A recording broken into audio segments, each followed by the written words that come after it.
Welcome to the Diane McClay Show, empowering life through choice. Get ready to discover new perspectives, motivation, and balance through Diane's compassionate storytelling and insightful discussions. Whether you're feeling stuck and discouraged or curious and looking for more possibilities, Diane has your back, and she's ready to take you on a journey of self-discovery and expansion. Choice is powerful, and so are you. The Diane McClay Show starts now. Welcome in, everybody. Happy Friday. Thank you for making the choice to be with Transformation Talk Radio. I'm your host, Diane McClay, and you're listening to the Diane McClay Show, where every week we try to empower your life through choice. If you're in the winter Arctic blast somewhere in the world, I hope you are safe. I hope you are warm, and I hope you are taking care of yourself and your neighbors.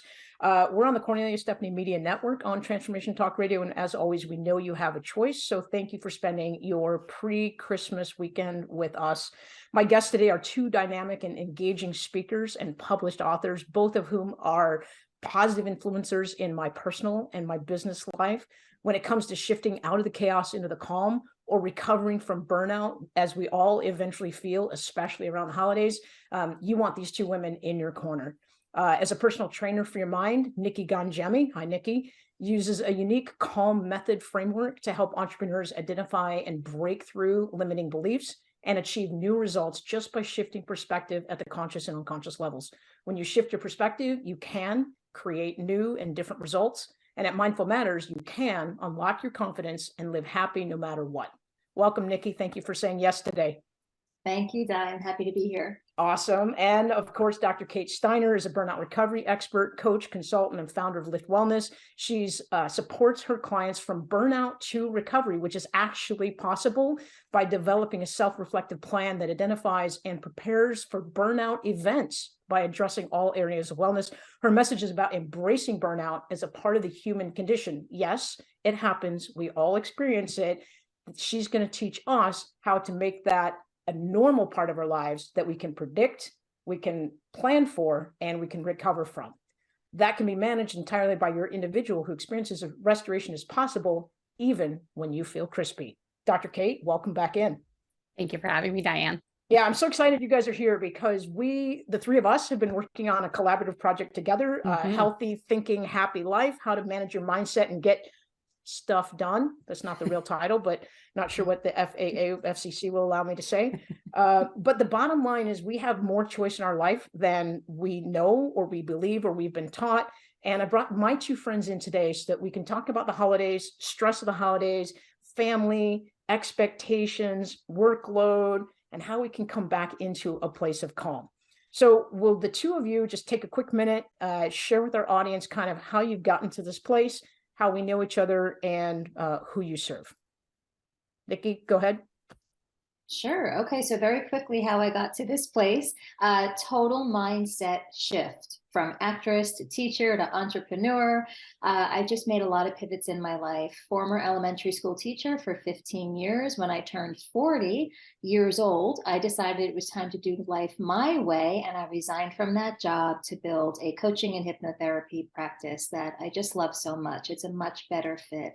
And we connected through the online space and were involved in each other's summits. And we just remained friends over the years, which I'm so grateful for you, Diane. Yeah, thank you. And I remember I remember having the conversation with you when you were feeling the burnout. You were feeling the burnout from the teaching career, the industry, the expectations of performance factors for kids, and not really having the time or ability to bring each child along the way you wanted. I remember having a conversation with you and you were like, do I jump ship or do I not?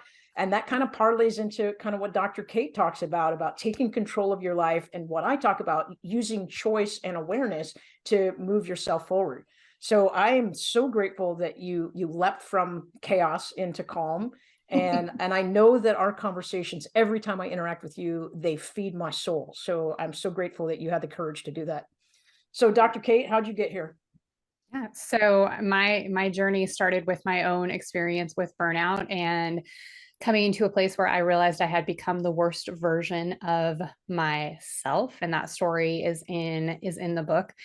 And you and I connected, and I'm so grateful that we had the opportunity to connect through the Cornelia Stephanie Media Group and through Transformation Talk Radio and that piece, and have had the opportunity to meet in person. And that was a beautiful weekend and the opportunity to do that. And the folks that I generally serve are women professionals who are striving to do it all, but feeling like they're not doing anything really well. So really supporting them through that burnout journey and embracing their burnout so that they can move through recovery much faster. Well, and I'm so grateful that you do that, because I think when we go through burnout, and burnout, like, that's just a self-definitive word, right? For whoever's listening, everybody has their own version of it. We've all experienced it. There's different, even within our own world, there's different iterations of what that burnout looks like, whether it's with the dog or the family or the boyfriend or, the personal relationships we have. It's not just work related, right? Correct. So yeah. The reason why I like you two being on together is not only are we working on this collaborative book called Healthy Thinking, Happy Life, Managing Your Mindset. That's going to come out hopefully right after Christmas or just before the new year. So stay tuned to that. We'll make sure people know how they can help us get that promoted and how they can get a copy of it. But we all contributed chapters independently of each other that as I read the book, there's these connecting themes that none of us really knew we were hitting. But when you read the book as a whole, one line of thoughts strings into the next. So kind of just bounce the conversation back and forth between the three of us. Calm, burnout, two opposite ends of the scale. Who wants to kind of jump in and lead this off? You want to start, Dr. Kate? Sure. Yeah. No, I think in a way, I definitely see how calm and burnout could be at opposite ends of a spectrum. But I guess I always view and have started, like, since my own experience with burnout, and what I teach folks to do is really more about, being a part of the ebb and flow of life, which means that you can have calm, you can have recovery, you can have restoration, and still be feeling crispy at the same time. So sometimes it's a both and I think that's really important for us to remind our fellow humans of, that it's not an either or, and things can exist at the same time. Yeah, I love that. And the shirt I'm wearing today, it's kind of a part of my brand. The front of it says, "What if?" And the back of it is my second favorite question, "Why not?" So what I want to pose to our listeners, I always like to try to get them engaged, even if they're just driving somewhere, which hopefully they're not in this winter weather. But what if your life could be different, right? What if the way you're living isn't serving you to its highest capacity? What if you're not happy?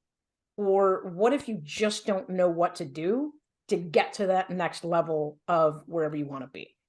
And so the why not is why I brought you two in, is why not try? And Nikki, I know that your calm method, if you could explain what that is to people and how that relates both to, I know you're writing your own book, and then you've also contributed a chapter to the collaboration under the Living Healthy List brand.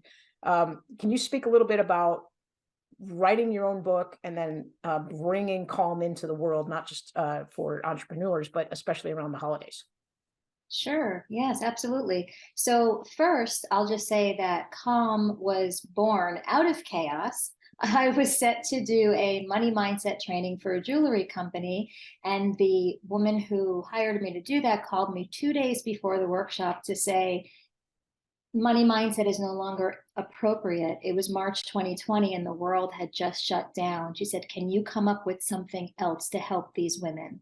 And that's when I had the inspired idea to take 4 steps to go from whatever unwanted emotion, stress, burnout, worry, doubt, to a place where you can actually think clearly and process those emotions so that you can make empowered decisions to move forward. So my book just came out, and what I did for our collaboration, the Healthy Thinking, Happy Life, I took pieces of it and I put it into one chapter on how to use calm to achieve your goals. That's awesome. Congratulations on your book. So let's do a little plug for that. Name of the book, how people can get it, and why they need to read it or get it for their loved ones at Christmas time. Sure. Thank you so much. So it's The Calm Method, the inner game to getting the results that you want. So it's all mindset. And, you know, like you said, it's not just for entrepreneurs. I do work primarily with entrepreneurs. So, you know, there's a lot of stories that I share, and they're related to people who even are in a corporate job and they are maybe thinking about making a change. Anybody who's telling themselves there's something more that I want, you know, and then you give the reason, well, one day or someday, and then that day just doesn't come.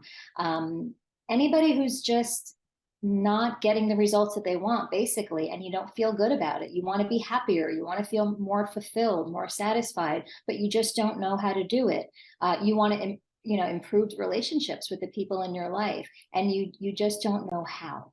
So this book is for you, and it really shows you how to cope with any of the stress or the worry or any of those emotions, and how do you feel empowered, so you know that you can really do whatever you want as long as it's humanly possible and you believe in yourself. So how do they get it? They can go on Amazon. I have it on my website as well, so they can go to my website, which is just my name, nikkiganjami.com. You could type my name into Amazon or put the Calm method in, but that is where you will find it. Awesome. And it's an ebook and soft cover. So. Yeah. And honestly, folks, if you're looking for a last minute Christmas gift or a belated Christmas gift, or hey, if you want to think ahead for Valentine's Day or New Year's, especially because New Year's is the time that, like, especially in the Western society, we get taught that we have to create these new things. We have to create the system, resolutions and plans and all of that. Like both Dr. Kate and Nikki's books, I feel you need to have on your bookshelves. I've had the pleasure of having the pre-read to Nikki's book, and I'm just starting to dig through Dr. Kate's.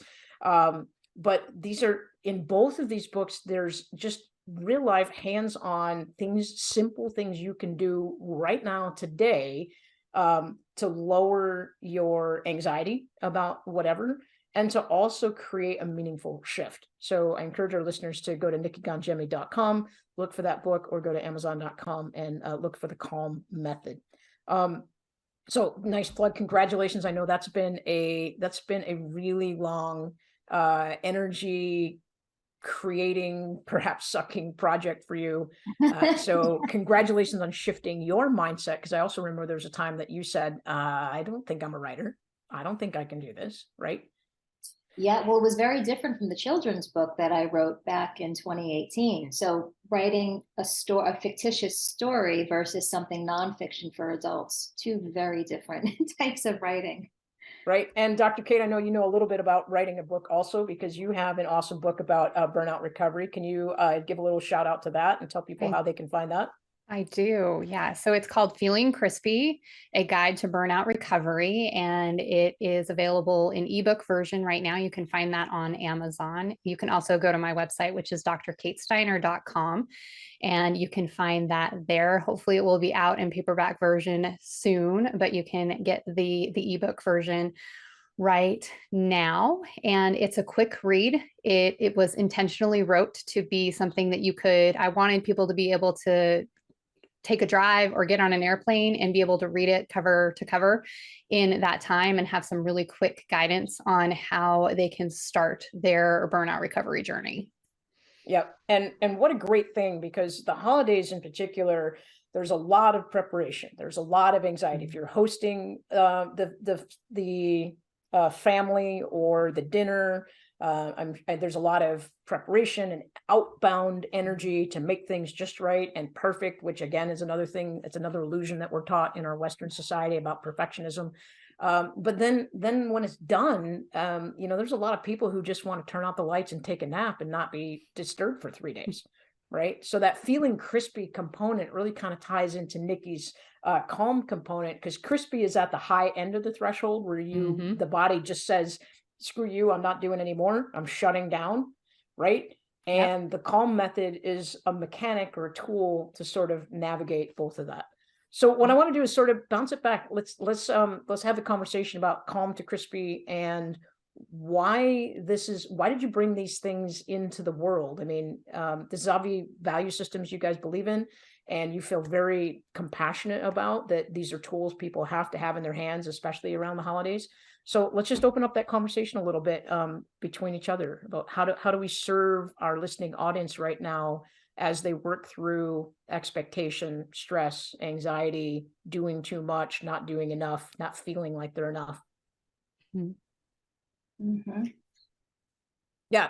I mean, somebody started off like, what's a common trap that people fall into, either about burnout or a common trap that people fall into with a mindset management? One of the things, I think that's a great way of thinking about it, is what's a common trap that we fall into, and something that I notice in working with people, and even when I engage with folks after I do a speaking engagement or something to that effect, is the expectations that they have put on themselves in how they are expected to show up in the world. And so you talked a little bit about like that image of perfection, right? So the things that we do in our lives that are creating more burnout or creating more chaos that maybe don't really need to be done. So, like, how are we managing our household and those kinds of things? Are we managing it because we want to portray perfection just in case someone happens to randomly stop by, which doesn't happen anymore? Like, people don't randomly stop by, but we think that they might. And oh no, what if the dishes aren't completely done or something to that effect? So we put all this pressure on ourselves to get those things done, when if we allowed ourselves to just let like one or two of those things go, we would have we'd get some time back. We would probably be able to regulate our nervous system a little bit easier because we're not amped up and worried about what kind of your question, like, what if the dishes aren't done? What's the worst that can happen in that piece? So I think that's one of the traps that we get into. And I always ask folks, when you start to think about, oh, I need to get this done, whose voice is telling you that you need to get it done? Where's that coming from? Is it coming from someone in your past? Is it coming from yourself? Is it coming from like future you? Whose voice is telling you that has to be done, or how that thing has to be done? I love Yeah. that. Yeah. It's a good one. And I'm actually breathing a little deeper right now as you're talking, because as you both know, I'm getting ready to sell my house, and the voice in my head the other day, my wife was laying on the floor and using a Q-tip to clean out the track in the closet. And I'm like, we have a room to paint. Who is going to open the door and look at the closet? Well, I just wanted to make it, I don't want to make it look like we haven't cleaned this in years. I'm like, well, we haven't cleaned it in years. That's just the reality. Right. But the voice in her head at that moment was the voices of all the potential people who would be coming in. Mm-hmm. Right. The voice I was living with is what the realtor is telling me I have to get done, or what I should get done to make a good first impression. So literally for the last 4 or 5 weeks, you didn't tell me to breathe, but I'm feeling instinctually, Nikki's like, Di, just calm down. Take a breath. 5, 7, 5, which Nikki will talk about in a minute. But the voices that have been in my head are all the people that I haven't met yet that might come in the door and might make a decision about whether they're going to buy my house or not. Right. That's been driving a lot of my actions. And this is why I love having you two in my support corner, because just there's simple things that you both remind me that we fall into these habits, and we don't put a check valve on ourselves or our emotions until we've elevated the situation or the feelings to an uncontrollable space. Right. Nikki, you're nodding your head a lot. I'm nodding because I feel like you co-wrote my book with me, because I talk about all of this in the book, like the inner roommate, and questioning that voice that starts from the moment you open your eyes in the morning until you put your head on the pillow at night. And like you're quite, what if and why not? There's other questions too. And that's really at the heart of the book. Is one of the traps, like you mentioned earlier, is that we accept what we're told oftentimes, and then we make it a belief and we build our life around that. And a lot of it is based on lies. So it's really starting to question everything you've ever been told, and doing lots of changing the meanings that you've assigned to a lot of things in your life. So that's why I keep nodding my head, because I'm like, yes, we weren't taught how to do this, but Right. And this is what you do is you teach people how to pause, both of you teach people how to pause whatever is going on, that wheel that's constantly going around. I'd like to think of you as the two sticks that get put in the middle of the spokes, but not in a way that throws someone off the bike and, permanently damages them, but in a way that just slows the wheel down. A much kinder way, yes. A much kinder way. It's still a stick, let's be real. But it's a stick that is very effective at literally shifting the nervous system. Dr. Kate, you mentioned, and I'd like both of you to kind of address this because you come at it from different perspectives, but what's happening inside the body when we're at that elevated, anxious, burnout, stressed state? And then why is the mind the most powerful tool we have access to shift that? Like, what's going on? Yeah. No, I mean, like, tell me, like, what's happening inside the body? Like, Dr. Kate, you've got a medical, you've studied this, right? What's happening in the brain? Nikki, I know you've studied the brain from a neurolinguistics perspective, also from hypnotherapy, about how to go into the deeper levels. So tell our audience, like, what's physically happening in the body, what's physically happening in the brain, and then we'll shift into some steps that people can use to shift out of that state. Yeah. Yeah, I could speak to the brain if you want. What happens when we get stressed, it's like that amygdala just fires off, and it's like that fight, flight, or freeze mode. And it's very difficult to think clearly when you've got all those stress hormones that are now coming from the brain and going throughout your body. So by taking a few seconds, even a minute, to breathe, you help to calm down that amygdala, and also the emotions start to dissipate. So now you can see things more clearly, or for what they really are, rather than through the lens of worry or through the lens of fear, which really distorts things. Yeah. And so talk to me about your breathing. I know you have a recommended breathing exercise that you can take people through right now. Yeah, there's several out there that I did not create, but one of them that I really love is 7-11 breathing. We've got lots of 7-Elevens here in New Jersey, so it's very easy to remember. So I'm not talking about going to get a cup of coffee. I'm talking about inhaling for a count of 7 and then exhaling for a count of 11. And that longer exhale engages the parasympathetic nervous system, which is that peace. And it just automatically calms you down. So that's one breathing exercise that you can do. And it just gives you a little bit of space from the emotion that you're feeling. That's about 22 seconds, I think. Take us through that right now so people can actually feel that.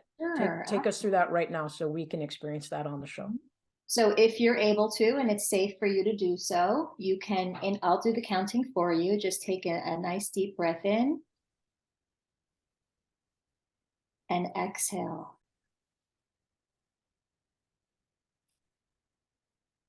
And that was 7 seconds in and 11 seconds out. And if you were to do that a few times in a row, just imagine how you would feel. I felt like my shoulders went down a quarter of an inch just doing it one time. Yep. Right? Okay, so that was 18 seconds. So for you math nerds out there, that's less than 25% of a minute, right? There's 60 minutes in an hour. There's 24 hours in a day. And we just ask you to take 18 seconds out of your day to deliberately breathe and deliberately calm your nervous system down. And the thing that's interesting, I'll pitch this to Dr. Kate, sometimes we don't even know that the nervous system is that fired up, right? Yeah. Well, and that's actually a big thing just in general, just where we're at as humans in our society right now. So that fight, flight, freeze, flop response was meant to keep us safe. Like it's instinctual as humans to keep us safe. The problem is with modern day technology and the expectation to respond immediately to things and the immediate connection to all things that are happening in our world is that we respond to, and like that snarky email from a colleague, the same way we would respond if a tiger was chasing us. So we are constantly responding in this fight, flight, freeze, stress response mode. So you're probably at a heightened state with your nervous system Most of the time. So as many times as you can use a breathing technique or use a grounding technique, like the one Nikki introduced to us today, throughout your day, you're going to help regulate your system throughout the day. So I really recommend to folks that you incorporate it as part of your day, that you schedule recovery moments, that you have these as part of your day, because you may not realize how amped up you are until you actually take a moment to ground down into your body and connect with your breath. You know, they say if you don't write it down, it doesn't exist. And I remember I was working at a local store, and there was an individual that I worked with that just annoyed me all the time. And every time, like to the point where I saw this guy coming down an aisle, I would literally turn around and go the other way so that I didn't have to physically, energetically, or intellectually interact with this person. And when I was in the other aisle, you know, people can't see my face, but I was like, you know, grumpy face, and I was saying things inside my head, but shouting them out loud in my head to this person, about the situation.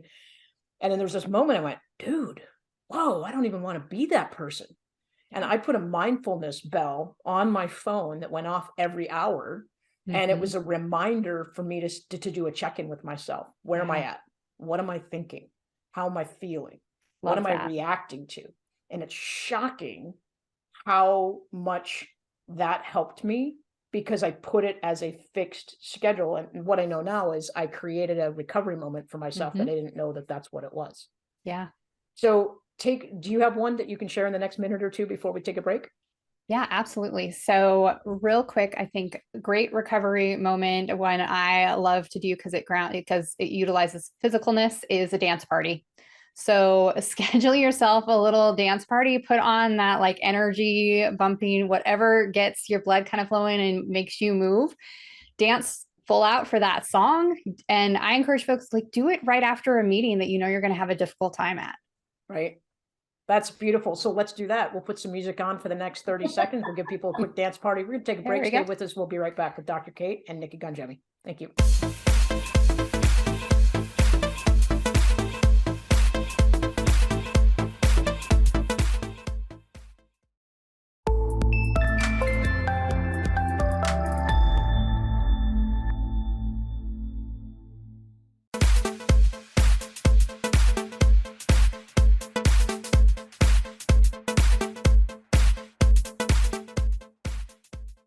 It's Friday, and we were just having a dance party without you, or maybe you were dancing with us. And if you were, that's awesome, because that's a huge burnout recovery moment that Dr. Kate Steiner says to do, especially after a meeting that has stressed you out, or do it before a meeting that you think is going to stress you out.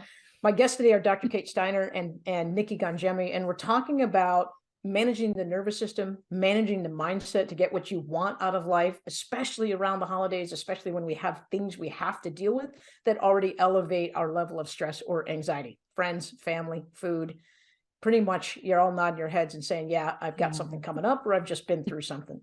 So we are super excited. Just want to plug the book that we've been working on. It's going to come out right after Christmas or just before New Year's. It's called Healthy Thinking, Happy Life: How to Manage Your Mindset and Get Stuff Done.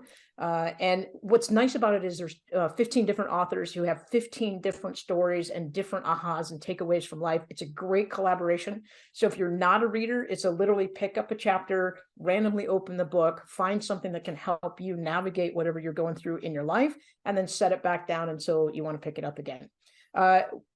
Dr. Kate and Nikki, why did you want to contribute to that collaboration? Let's start there. Like what drew you into putting your work into that book? When I heard the title of the collaboration, I connected with it. And it was, the opportunity actually came for me at a time where I was like, I'm not sure I have the ability to put this in my life. I'm not like, when an opportunity comes around, I really want to have that value saying yes to things, and want to make sure that I'm able to give it the mind space and the effort that I want to. And so it was one of those things I was like, I'm not sure I have the time to do this, but I really want to contribute to this, because I think that it's so important that we address burnout and we address the recovery of burnout if people are going to be healthy thinkers and have a happy life. Yeah. So tell me real quick, I just caught something in there. I really, really want to do it. I don't know if I have time. I have a fear of missing out. So how would you and Nikki talk to people? I think that's a common theme with a lot of people, something we feel drawn to doing because it lights us up, but we just don't know if we physically have the capacity. How do we navigate that? Yeah. So what I did for myself personally is I essentially did a capacity assessment, right? So I took a look at what I currently had on my plate, what was going to be coming up in the next couple of weeks that I would need to, to contribute and to write my chapter.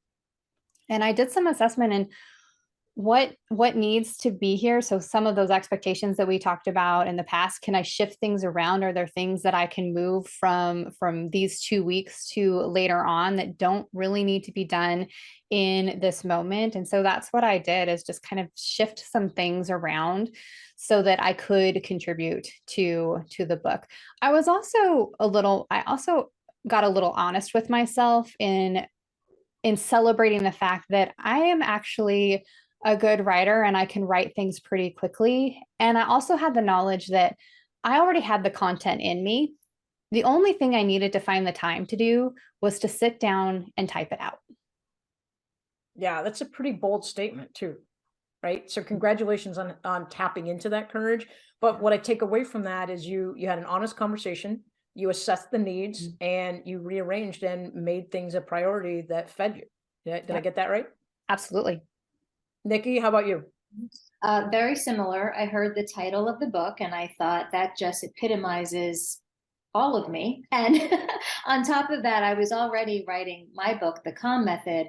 And I thought, why not? Why not contribute a chapter? I'm not reinventing the wheel. I'm just going to take the work I already created and, just tweak it a little bit to put it in this chapter and center it around using calm to achieve your goals.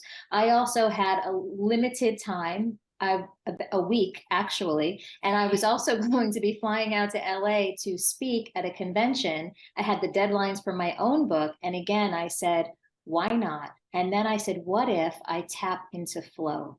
I know I can make this happen and I'm going to leverage energy. And it happened. So it felt good. When something feels good, I say yes. Yeah. So talk me through that a little bit. What is tapping into flow, and how can our listeners apply that to whatever they have going on in their life? So tapping into flow specifically in relation to writing is I sat down to write and I made it purposeful. So if I felt crazed and like there was a lot of stuff going on, that wasn't a time to sit down and write.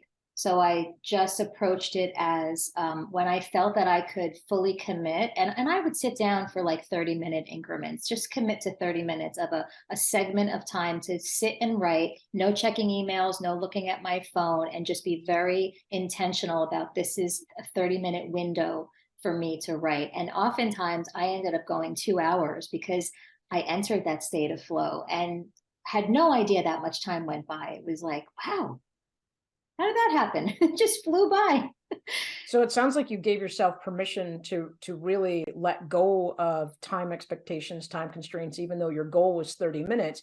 Once you got into a zone, once you got into something that was really productive and purposeful, it sounds like you also were able to let go of a potential burnout moment, which was, oh my gosh, I've been writing for 45 minutes. I only committed 30. I've got all these other things to do. Sounds like you let go of that, kind of that second voice in your head, right? I did. Yes. And actually there were days where I committed only to 5 minutes because for me, it was more important to be consistent and be true to my word. If I said I was going to do something, that I did it. And I will say 95% of the time, the 5 minutes or the 30 minutes, it always went into more because it's just getting started. That sometimes is the hardest thing to do. And once you get started, you can go longer.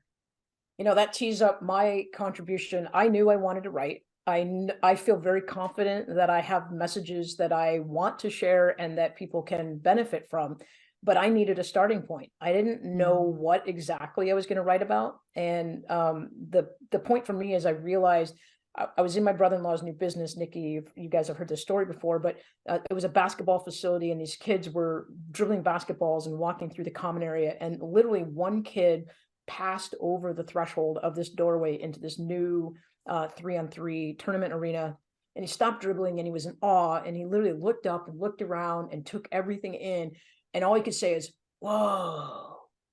And in that moment, I had this aha that a dream was born. And I had this moment that this kid was like pausing literally at the threshold of a doorway. And then what kicked into my brain was that threshold is often something we tolerate, like pain tolerance, pain threshold, or burnout threshold, or anxiety threshold. And then it's also sometimes places of tolerance, right? Food intolerance, how spicy can you tolerate food? There's a threshold. But I realized that when I looked in the dictionary, threshold also has a definition of a new beginning, a new start, literally stepping. It's a doorway, but it's also figuratively stepping into something that was brand new. And that's what got presented to me with the young basketball player. And in that moment, I knew that that's the message I was being given to share with the world, is that we have to have awareness about what our thresholds are, for whether it's burnout moments, whether it's recovery moments, whether it's anxiety moments, whether it's mindset. Nikki, you and I have talked about awareness a lot. And I know Dr. Kate, you and I have shared it in different perspectives too, but we cannot change anything until we have awareness about it. Right. And once we have awareness, we can't not have awareness. We can pretend like we didn't see it. We can choose not to do anything with it, but it's still going to hang out there in the back of our mind. Like, hello, I showed you this, and what are you going to do with it now? Right. Exactly.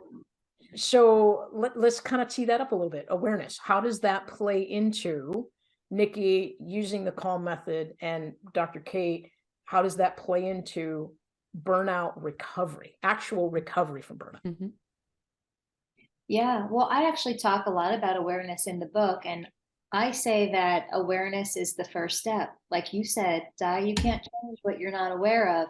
And after having that awareness, then there's the willingness to change, because some people, once they become aware, a wall goes up because it's scary, right? So I talk a lot about, once you have the awareness, then what do you do? And how can you start being personally responsible for the choices that you've made thus far that haven't gotten you the results that you want, so that you can do it differently. So yeah, awareness is huge. And with calm, the first step, the C, is conscious of your emotions. And I say that's a great gateway into change, is to becoming aware of the emotions, or conscious of the emotions that you're feeling. You could process them first. Yeah. And Dr. Kate, awareness, responsibility, that sounds like that tees you up for everything you talk about. Absolutely. Yeah. So the awareness piece is one of the main, there are 3 phases in the model that I developed in burnout recovery, and observation is one of those first phases. So that first phase of observation, and this is really key to our burnout recovery, because you can't recover from something until you know what's happening in your life, until you've named it as burnout. So really supporting people in understanding what their burn events are. So these smaller stressors that happen every day during our life, and really tapping into what are the indicators that those are happening for us? What are the indicators that burnout is occurring? So how does that show up for you physically in your body? How does it show up for you emotionally? What's the difference between when you are your happiest, healthiest self, and when you're in a burned out state? And recognizing those, and then using them as indicators for when burnout comes back around, to be like, oh, now I'm getting into a stress state. I know that I've probably just had a burn event, so I need to think about this a little bit differently. What can I do to prepare for next time? And what can I do right in this moment to bring myself to a recovered state?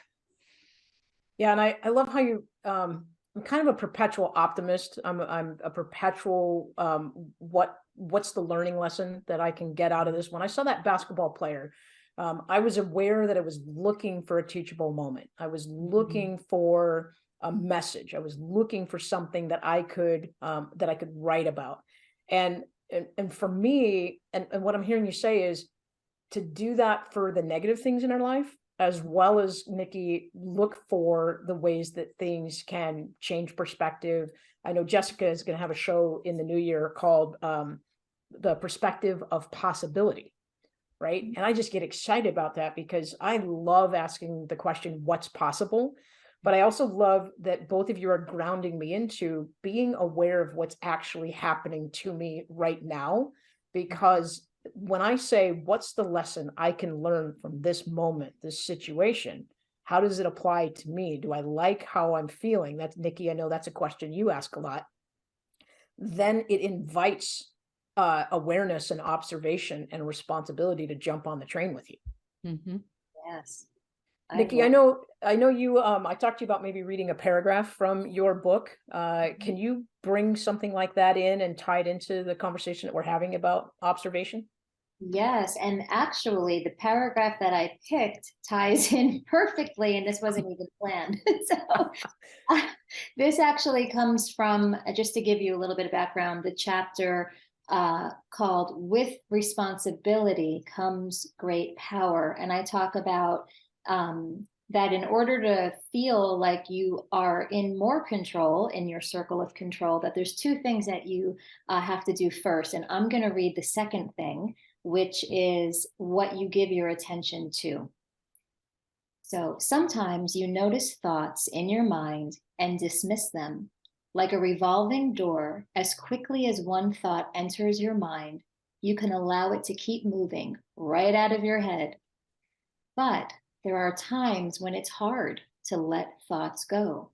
Certain ideas can stick, taking you out of reality and down the proverbial rabbit hole where you start to imagine all kinds of scenarios. How many of those well thought out scenarios come true? Getting lost in thought and allowing your imagination to wander into the unknown is a waste of time.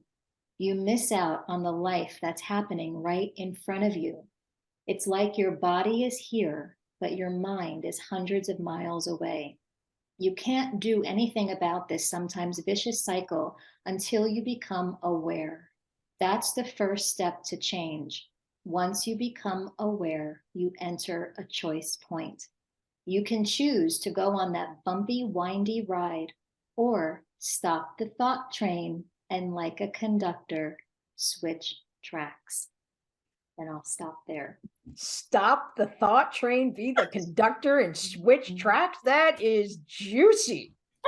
I have goosebumps. I love it because you're putting the power of choice back in the hands of each of our listeners. Like, stop the thought train. Okay, I wish I had a train sound effect. I didn't have one, but just it would have been the perfect insert. Woo. Funny. Right. Dr. Kate, do you have something that you want to share from your book? Yeah, so this is actually from the chapter that I provided for Healthy Thinking, Happy Living. And it's actually the closing of my chapter. So, but I think it's actually, again, I chose it before we had this conversation, but I think it's very pertinent to that. So, know that returning from burnout takes time and that recovery is a process. Many of us, myself included, have become comfortable with our burnout, and resting feels foreign, weird, and uncomfortable. We've become so used to functioning in our stress states that doing anything different can feel challenging. Give yourself some grace and time to relearn and eventually revel in your recovery time. We must remember that rest is necessary for our health. To live your best self every day, you need to create those recovery moments, recognize your burnout quickly, and prepare for those burn events. My recovery journey started slowly with those small steps, creating habits that now support me every day. We cannot avoid burnout, but we do not have to stay stuck there either. We can approach our burn events differently through observation, preparation, and recovery in a more resilient way. And of course, the chapter tells you exactly how to do that. Right. So the chapters tell you how to do that. So whether it's the healthy thinking, happy living life book that's going to come out after Christmas, or Nikki's The Calm Method, which just came out, or Dr. Kate's book, Burnout Recovery, there are pieces in there. Again, I'm going to tell you, put this on your Valentine's gift to yourself list. These 3 books need to be not just in your house, they need to be on your bookshelf, right next to your cookbooks, right next to where you keep your keys and your cell phone. And all you have to do is pick them up every day, read a chapter, a paragraph, or a page to get something that's going to fuel you and feed you and help you shift that mindset and that perspective. Like, I'm not joking when I say these 2 ladies are strong people in my support corner. I have called both of these people when I've been going through something, and Dr. Kate and Nikki have both had individual ways to help me get through it. I'm just saying right now, you've got to put these people on your list, and you've got to do some work and research what they're putting into the world, because it's really, really good stuff. So that's my shout out to you 2. Merry Christmas. I love you both. Thank you. Thank you, Diane. Questions. And you guys have some questions for each other or for me that we can throw out there and kind of create this conversation around burnout, healthy thinking, happy living, anything that you guys want to take the run with? Yeah, I just want to speak to something that Dr. Kate said in the piece of her chapter that you read that's so important, is that when you do start to recover from the burnout, that relief can maybe not feel comfortable because it's not familiar. So I know we're talking about holiday stress and how can you de-stress, and I want to just point that out. This is a great awareness for everybody to have, that sometimes when you feel a little too happy or a little too calm or relaxed, it's going to feel uncomfortable and you'll go right back to your old way of being. So it's just a great opportunity to know that, to have this awareness that this is interesting. I noticed that I started to calm down or go into recovery, and I don't like the way it felt. It felt scary because it was unfamiliar. And sometimes just having that awareness, you can feel your way out of it and do some reframing to allow yourself to recover some more. Yeah, I think it's a really good point to notice when we feel uncomfortable, right? We're conditioned to wait until we're so uncomfortable that we can't ignore it, but we're not really trained on how to use that as a piece of our mindset to start to notice when we're uncomfortable and realize that uncomfort could actually be because we're growing. You know, there's a great phrase, life begins outside of your comfort zone. And there's a counter phrase that says, let go or be dragged. Right. So that understanding that discomfort, and maybe we need to change that label, right? Maybe it's just different. Maybe it's not uncomfortable. Maybe it's just unfamiliar. Yes. Dr. Kate, you're smiling and nodding like I I love that it's that unfamiliar piece, right? Because what has essentially happened is our brain likes things to be easy. So our brain wants the easy path. It wants those easy pathways that it's already incorporated. And for a lot of us, that's the stressed state. And so to build that new pathway in our brain, you know, when we start to recover a little bit, when we start to take those moments to relax, our brain is like, I don't like this. And I think it's because it's unfamiliar. And so you just have to continue to spend the time there in small steps, in small ways. And I think that's a big thing that, you know, I want to say, you know, certainly during the holidays, is that no one is expecting change to happen overnight, right? So that the things that I talk about in my book, Feeling Crispy, and in the chapter in Healthy Thinking, Happy Life, is that this is a process. And this is something like I continue to practice this. And so it's not a one and done. It's not a one and done. A lot of people come to me and they're like, well, I want burnout to go away and be gone forever. And I'm like, well, good luck with that. Don't we all? I mean, like, yes. And you're going to find that it's a process and that it's going to come back, and you're going to have to, you know, connect back to this process and keep working at it, because it's how we're built. It's how we're built as humans. I love that you identify that as part of the human condition, right? Part of the human condition is that to be emotive, to feel sad, to feel happy, to feel joy. So feeling burnout is no different than our capacity to feel other emotions, right? It's been given this negative term. Yeah. But the thing is it's usually is bad because we're not paying attention to the stuff prior to when it explodes. And this is true for mindset, right? Mindful matters, right, Nikki? I mean, there's a lot of story that gets built up in our mind about a thing or a person or a situation. And if we learn to slow the train down, get off the thought trains, switch tracks, as you say. I feel like that should be on a t-shirt, by the way. Then if we start to slow it down, part of the training is to realize when those little things are happening while they're little, right? Yes. Yeah. And I talk about that in the book too. And I'll notice it because I teach the calm method to all of my clients. It's just such a simple tool they can use on their own. Many of them will wait until they're at a heightened state of stress or fear. And I say, no, that's like Abraham Hicks, the analogy of trying to turn a car around when it's going 80 miles an hour. It's not going to end well, right? You've got to slow down the car first to make that turn. So like what you were saying, notice when you just feel a little miffed, right? Or just a little worried, and then just become aware of that and just take it as feedback. That's all it really is. I used to, it's not where I want it to be.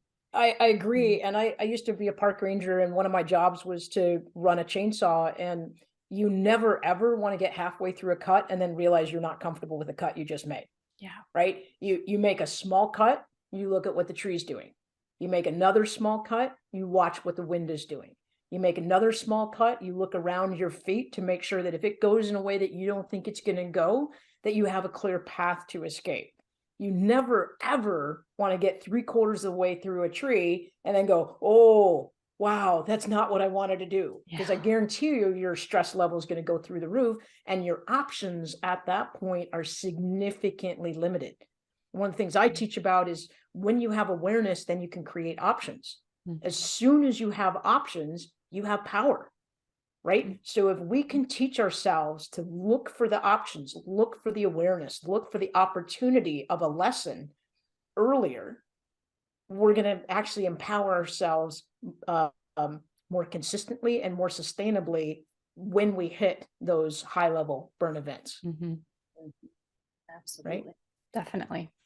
We got a couple minutes left. I want to leave it to you guys. What do you want to tell the world that we haven't covered right now, and that we definitely have to come back on and talk about later? I would love to tell the world to make self-love a practice. I have found it to just be such a game changer, that when you tell yourself every single day when you look in the mirror that you love yourself, you're going to soften across all areas of your life. And you'll even be kinder to yourself with the thoughts that you continually to think every day. You'll notice that suddenly there's these positive, very nice thoughts that just pop into your mind. Yeah, you've definitely helped me find that about myself. And Dr. Kate, your last words for the world? My last piece is just to remind you all, start small. Think of one thing that you heard today that you can implement later today or even tomorrow, and give it a try. And then the next day, give it a try again, and just keep trying it out so you start building that new habit. Right. And the last thing I'll say is, if you need help with any of this, we are here for you. You can find me at DianeMcClay.com. You can find Nikki at NikkiGanjemi.com. Dr. Kate is drkatesteiner.com. Okay, drkatesteiner.com. And, give us a call, send us an email, and we are here to support you with whatever event you have going on in your life. We really appreciate you taking the time to be with us today. Have a safe and enjoyable and stress-free, as much as you can, holiday season, and make the choice to empower your life one step at a time. Thanks, you guys. Appreciate you being here today. Have a great one. Thank you. Thank you for listening to the Diane McClay Show, where you are empowered to enact change in your life through choice. You know that little voice in your head that's been telling you to pursue that passion project? Or maybe it's been screaming for you to go outside and explore the great outdoors. That voice is you, and you deserve to be heard. Listen, make a choice, make a change, and watch yourself grow. For more information about Diane or to work with her personally, visit DianeMcClay.com.